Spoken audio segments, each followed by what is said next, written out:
সম্মানিত দর্শক শ্রোতা ভাই ও বোন বন্ধুরা, আসসালামু আলাইকুম। আপনারা যে যেখান থেকে আমার এই অনুষ্ঠানটা দেখছেন, আপনাদের জন্য সবাইকে অনেক অনেক ধন্যবাদ। গতকাল আমার প্রোগ্রাম ছিল কালীগঞ্জে প্রোগ্রাম শেষ করে আমি আমার গ্রামের মাথায় আস্তার মার্কেটে একটা দোকান আছে, সেই দোকানে বসে আমি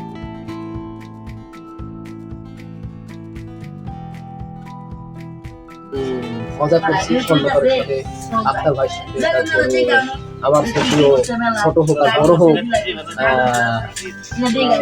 আমাদের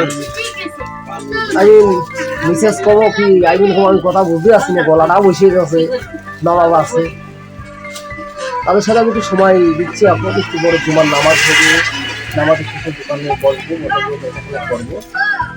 আর আপনারা প্রকৃত আমার কাছে সবাই চাইছেন, আমার কন্টেন্ট পাচ্ছেন না বলে অনেক আগ্রহী করছেন। আমি দিব, আমি গত রবিবার বা সোমবার হোক আমি শুটিংয়ে যাবো। আপনারা আমার শুটিংয়ের যে আইটেমগুলো বা কন্টেন্টগুলো যাবে মার্কেটে, আপনারা সবাই দেখবেন, যদি শেয়ার বা লাইক কমেন্ট করবেন। আসলে ব্যথাতে আমি চলতে যাচ্ছি, বুঝতে পারছেন? এই দাঁতের ঘোড়ায় কিন্তু গোলাপ ফলে যে এই ব্যথাটা আমি সহ্য করতে পারছি, বুঝতে পারছেন? আপনি কথা বলেন নাই, আসেন আক্তার ভাই বলে আসবে আমার সাথে লাইভ, আসেন তাড়াতাড়ি পানি টানি ঢুকে